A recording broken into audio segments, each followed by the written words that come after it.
Hey, this is Zach with the City on a Hill podcast. I'm the youth director at Grace Baptist Church in Coatesville, Indiana, where this message was recorded live during one of our youth services. I hope you will find this to be a blessing. I hope it uplifts you, and I hope it'll help you to grow closer to our Savior. Enjoy the message. Hey, welcome back to the podcast. In a minute, you will hear a recording from our 2020 teen retreat back in July. This trip was the first teen retreat we have had, and I used it as an opportunity to get our teenagers away from the troubles they're facing and to spend some time with God. Throughout the week, we had a challenge each morning, a sermon each night, and we also, throughout the week, had two separate times where we spent an hour long and a half hour long where the teenagers got alone with only their Bibles and spent the whole time praying, reading, and meditating on God. The last night, we had an evening service out of the balcony of our cabin, and I had three of our teen boys, Isaac Utley, Jester, and Christian Stoner, bring the sermons for the night. I encourage you to listen all the way through the end of these messages. These three boys, though they may not have all the experience or understanding when it comes to preaching, every one of them poured their hearts out to their peers on matters that they feel are imperative for them and us to understand. Please continue to pray for our youth group, for those who made decisions during this trip, and we hope you enjoy the messages.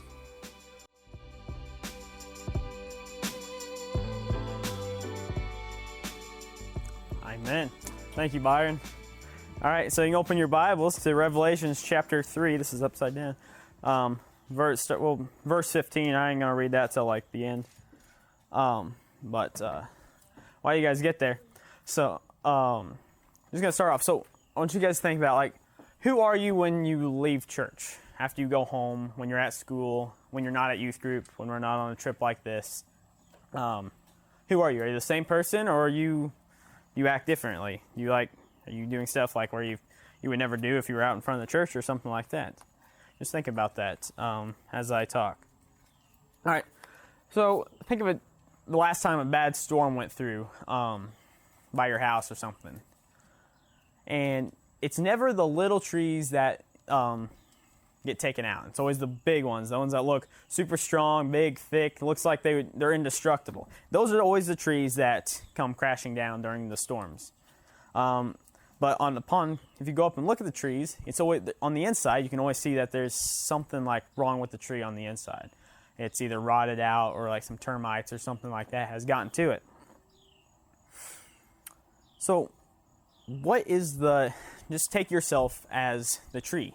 What is the termite or the rot that's in your life, that's on the inside, that you can't see from the outside, but that's eating you up? Just like the tree, it happens to a lot of believers. There's something inside of them that causes them to be weak. They don't have the guts to withstand the storms of life. So like what I said, what's keeping you, what's making you weak that you're not able to withstand? What's keeping you from being close enough to God that you're strong enough to go deal with any trials that comes up in your life? You may act or look the part. Just like the tree, it looks big and strong. But after you get off the stage, after you're done acting, you go back in the backstage, you're a completely different person. You're not who you are making yourself out to be. So what's eroding your life? What's keeping you from being where you're supposed to be? All right, so this is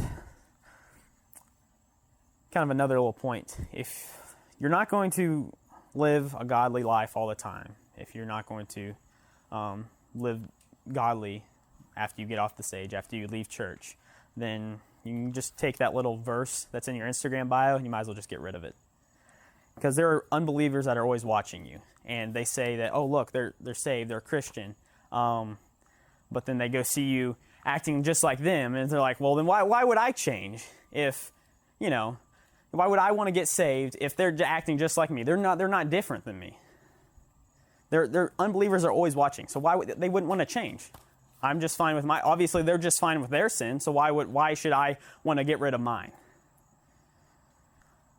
There's the unbelievers, after you're, making yourself out to be, this person on one side, but then they see you be someone that you're not, you don't say you are, they're going to generalize every believer. They're going to say, oh, that means everyone's like that. All the believers are like this. These missionaries that are out and have died trying to spread the word, they're just like that. They don't really care about those people. They're just doing it to try to look good, when that's not true. These believers that are out just, putting on this act, they're out ruining it for everyone else, making it harder to witness. And you just think about, that could cause someone not to get saved. That could cause someone to go to hell. But you not being who you say you are. You just acting like you're a Christian, then going out and just living a sinful life the rest of the time. That could cause someone not to get saved. So in Revelation chapter 3 and verse 15, it says, I know thy works, that thou art neither cold nor hot. I would thou wert cold or hot. So then, because thou art lukewarm, and neither cold nor hot, I will spew thee out of my mouth. Lukewarm Christianity is really dangerous. You're not 100% there. You're not like these people that have devoted their lives and given their lives to God and work their hardest to live in His will. You're ruining it for those people. You're causing these people to not want to get saved because they're just like me. They're not any different. There's no reason that I should change. It's dangerous to be that lukewarm Christian because you're not being who you say you are. And I said that earlier about the thing about your verse in the Instagram bio. There's a difference between being human and difference between purposely, deliberately disobeying God. We mess up daily.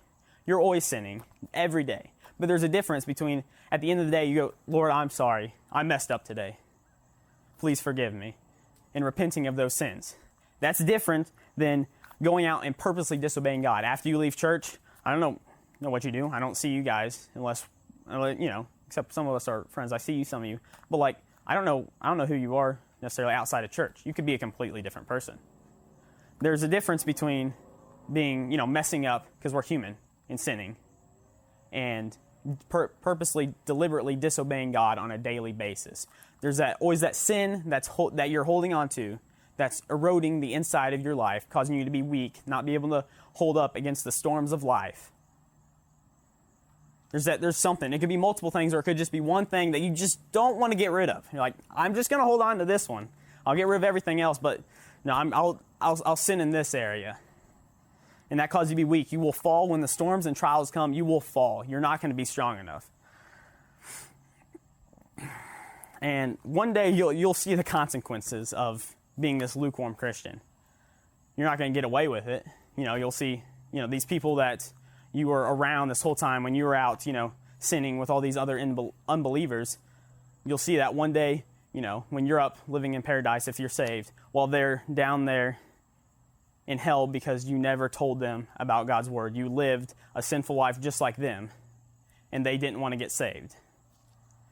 You'll see that, and it'll eat you up and be like, if I would have just done what I'm supposed to, lived in God's will, I could have witnessed to them and they could have been up here in paradise with me.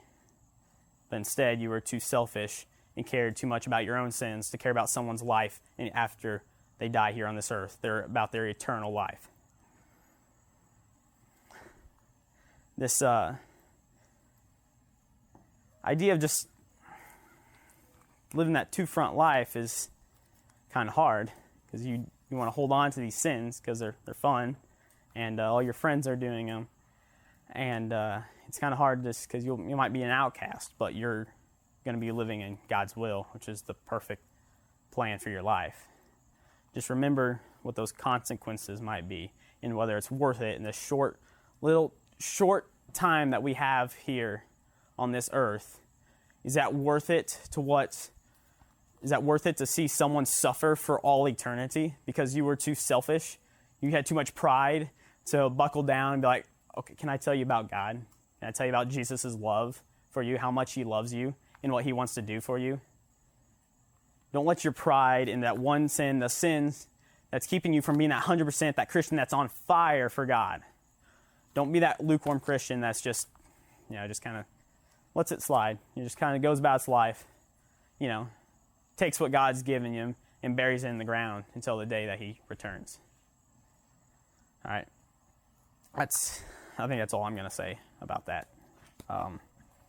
just think of the consequences, like I said, how badly you could be hurting someone because they could be going through something so difficult, and they say, maybe God's the answer, but they see you living in that same sin that they've been struggling with. They're like, well, obviously that's not the way to go because that's not helping them any. They're still in this sin.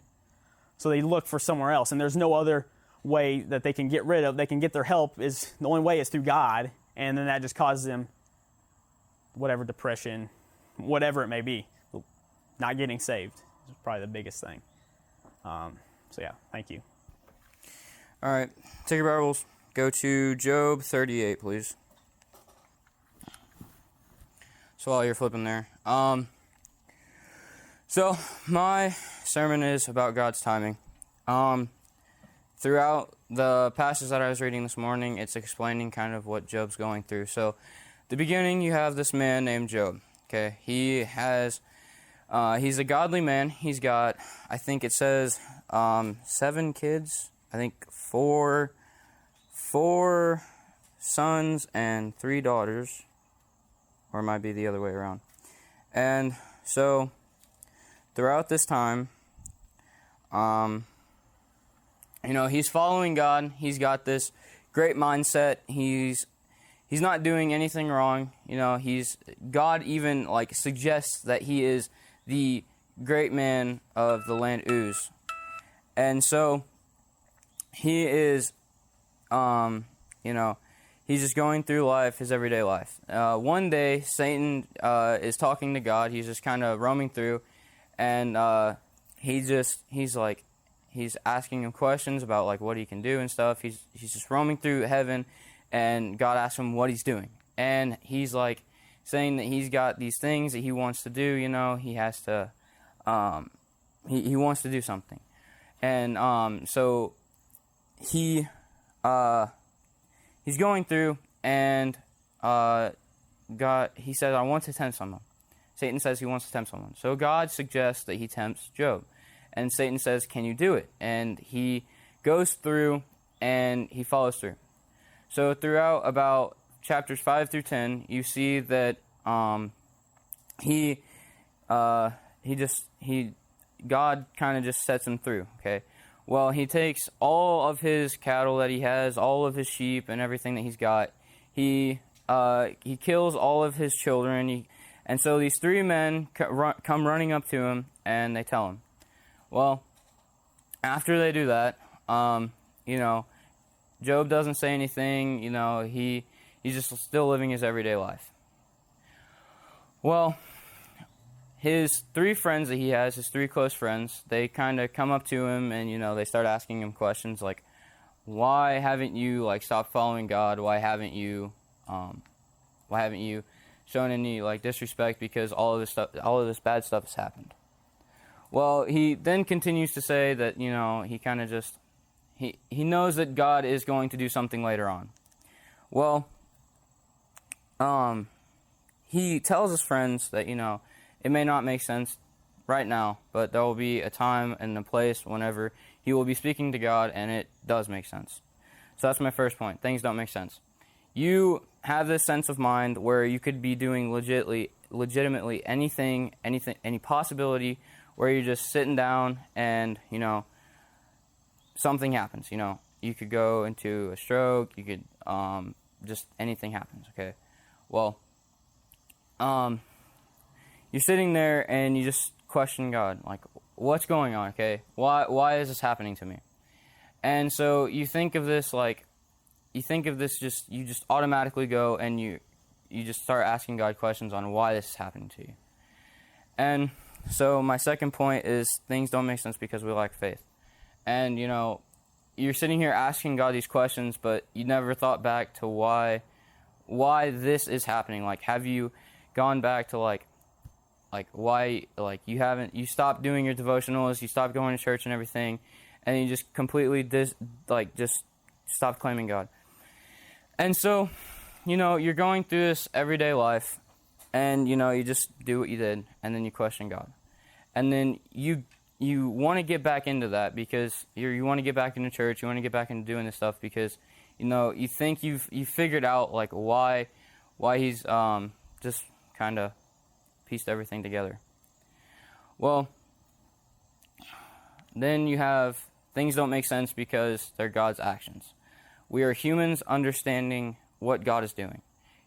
He just kind of has this plan for things. You may not know what it is now. You may not know what it is in 30 years. You may not know what it is ever. But he always has a plan. So back to Job. In chapter 38, he starts to explain why he gets like this idea of things, like why he continues to like struggle with stuff, or why he trying to think of it. He just he didn't say why he did it, but he's telling him like what happened. And so he has this idea of what God is doing, and he's still doing this idea of everything, like he's still following God, he is still praying, but his friends are still dragging him down, and God is asking him, why haven't you got rid of these friends? And so every day he's just got this daily read my Bible, pray, and kind of just go about my day and serve God while I'm at it. And so he still does this, and whenever Satan sees this, he gets angry. Well, whenever Satan gets angry, he goes to God and he asks him to do it again, but God completely sees everything. And then he kind of just replenishes everything that he had. He gives him back his children, he gives him back his wife, he gives him back all of his like cattle, his sheep, and everything, like I said earlier. And it's kind of like what I said earlier. You may not know what it is now, you may not know what it is 30 later, you may not know what it is 60 later. Because it's us trying to understand God. We don't understand the actions of what he does. And it's just hard to explain, to see like why he does these things, because it's one God that created the whole universe and just everything here. And so I'm going to give an example. Me and Zach were just talking earlier, God's timing, and we were talking about my message. We started out with that, and then he asked me a simple question, like, you said do you still want to be that preacher you were talking about? And I was like, I've kind of got that idea, I've got the idea of wanting to be a preacher, but, I kind of veer off of that path of wanting to be a preacher and, being something else. And, he said, pray about it. That's all you can do, is just pray about it. You have this simple thing that you want, or the simple thing that has happened, yet you have no idea what to do, but all you can do is just pray about it, read your Bible, and, just think on it, And we just kept going on about it, and, I just kind of had that solution for it, is just, to keep this everyday thing of just pray about it and have everything else about it. But that's what I got. Oh, okay. So this year, we went to camp, and at camp, I had made a decision to get closer to God and make him a relationship figure, not as in a religion. So as that means, that means like he's like a friend, he's a brother, he's your father, he's closer than a brother, Zach told me. And it's just, he'll show you that there's a difference between religion and relationship. And what I have been getting into, and showing that he's kind of like Ross was saying, like, I live a double life. He showed me that's not right, and living, and just to start believing in him, trusting him as a friend, and walking with him, holding his hand, going down, walking through life, the two paths, God, world, and it's just, I'm going down middle. I'm going down this one and this one. It's hard to walk away from this one. It's hard to get away and, block this out of your life because it's everywhere. It's next to you. It's in your youth group. It's everywhere. But I want to walk down this one. Everybody wants to walk down this one. It's not as easy as you think it is. But if you have his hand and you're walking with him, you're going down this path. Easy. I personally, like I just said, have not, been right in mind and been the perfect child, But with God, it has definitely changed in the past 2 years, year and a half. I've been a lot better.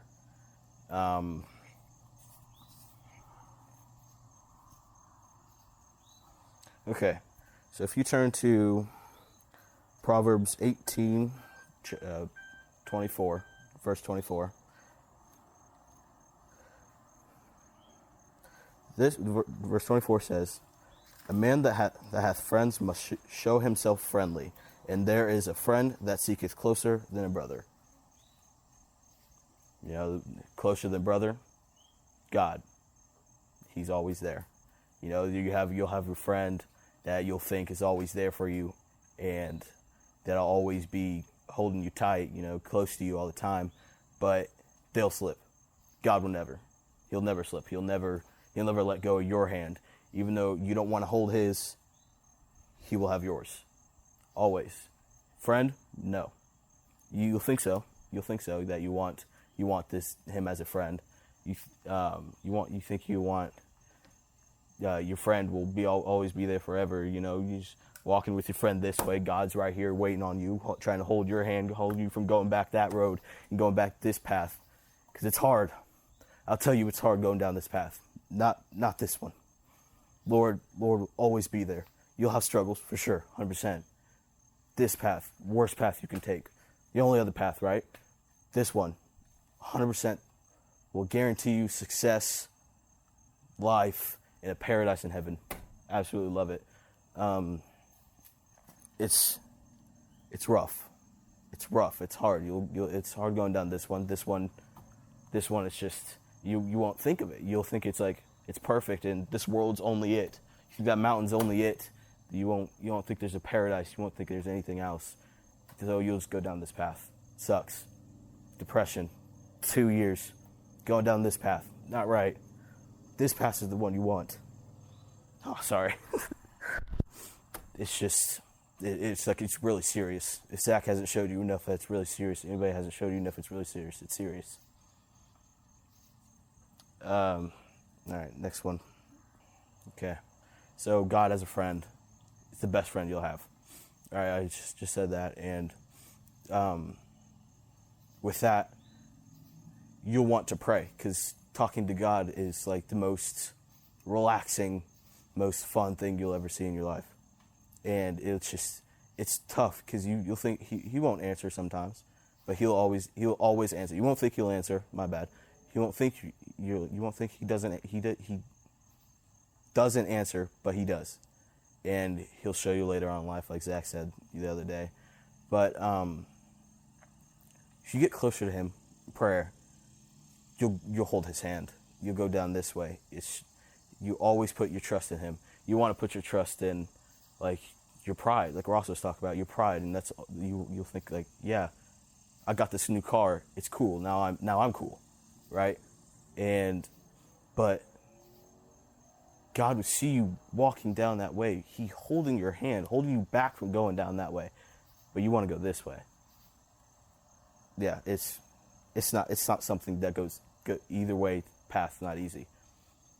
This one will make it like sugarcoat things that there's nothing else. It's just this world. This world's only beautiful, and there's nothing else. It's just you're done after you die. It's just you want to live your best life here, focusing on things here, not there, not this path, not God. You don't want to focus on God.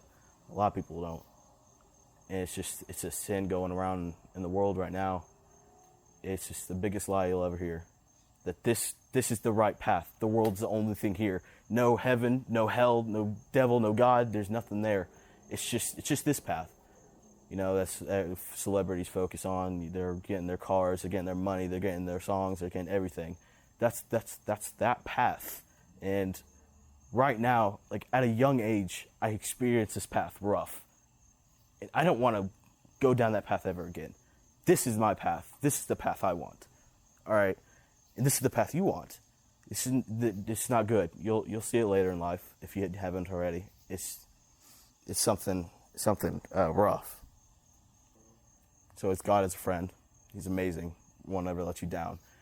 And elaborating from what I just said, God will always be there. So if you're struggling, you don't have money, you can't pay off your house later in life, put those problems on God. Show him or tell him that you're not doing well. He knows you're not doing well, but just make sure you know that he knows that you're not doing well. And it's that simple. You know, just to go down this path. You know, it's hard, but it's simple. You know, it's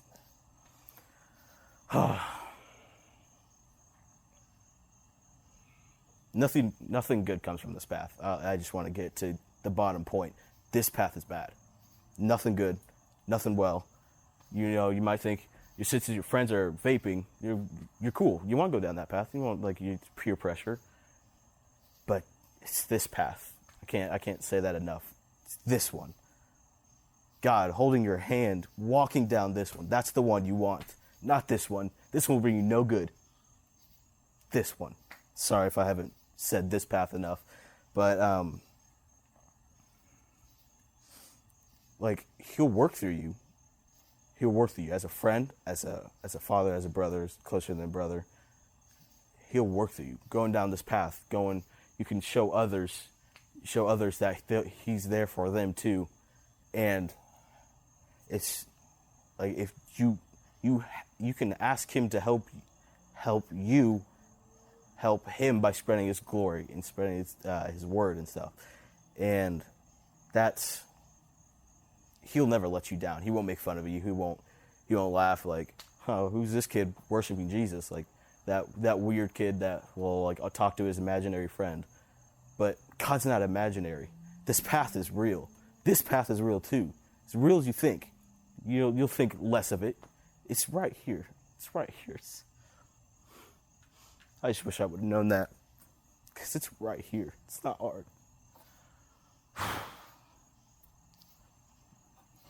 You know, there's a couple people that I can't get to now. They're they'll left and stuff that I wish I just I knew I had God, but I didn't know I have God. At the same time, it's confusing, but God is just I wish I knew him, that I knew he was always working with me. He's always working in my heart to show those people going down this path. I watch too many friends go down smoking, vaping, doing things teens shouldn't do, going down that path so quickly. I was just following them too. I feel like yesterday I was just following them. Can't show you enough. God's right here. It's just so simple. It's right here. It's just a fine line. It's a fine line. I'm telling you, if you trust in him, it's hard, but it's simple. If you trust in him, go down this path. You'll do it. It's not going to be easy. People are going to mock you, make fun of you. Joseph, his brothers hated him for it. He got in trouble later in Potiphar's house because of it, and it's just he was still going down this path. Had God's faith, God's hand, just walking down that path. He did the worst. He was in the prison. He became the head of the prison, then he became the head of Potiphar's house, or second in command. Sorry, and then he became second in command of all of Egypt. And it's just how it's this path is so much more open to people. It's so easy to just go down this path. You know, seeing your friend, you want to smoke now.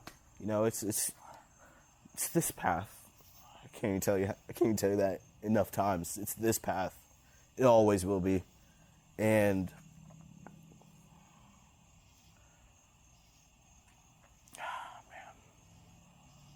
yeah, just like talk to somebody, talk to anybody.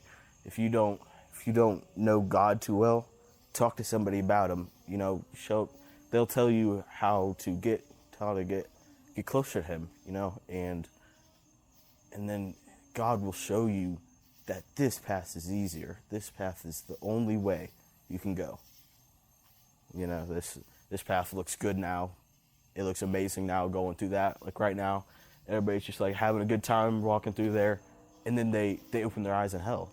You know, when they die, it's just like, it's so hard to grasp that there's a place like that. You burn in hell, you burn in forever, eternity. You can't, like, your mind can't comprehend that it goes on forever. You never stop burning, you never stop feeling that. But you can have a place where the greatest God, the only God, in that path, that eternity of paradise, streets of gold, cities, it's something that you want, not something that you want to get rid of just, or not the chance just because your friends want you to do something. You want to, like, you just want to appreciate this more. You want to appreciate, like, worship the world instead of God, you know? It's this path. Last time I say it, it's this path, not this one, this one. Let me pray for you guys real quick. Lord, thank you for, like, opening my eyes up just in that message, showing me that I could do that and show other people, but most importantly, open their eyes up to a much bigger threat, going down the path that leads to the world and worshiping the world, but to take the path with you, holding your hand, and just appreciating you more, knowing that you're there, you're always there, you never will be, you never will mess around, you'll always be there, Lord. And I thank you for what you've done in everyone here's life, and my life too. Just show me the way to go. It's not right, and I really appreciate what you've done for everyone too. You know, Hannah and Emily getting saved at camp. It's just making that decision is, like, it's serious. It's not a joke. It's not something to risk because you want to stay here in the world and you think it's just fun. No, it's the path with you, and that's what we all need to open our eyes about. And it's serious. You pray. Amen. Thanks for listening. If you enjoyed the message, check out our other podcasts, share us with your friends, and check out our church at gracebaptistcoatesville.org. I hope this was a blessing to you. Thanks again for listening.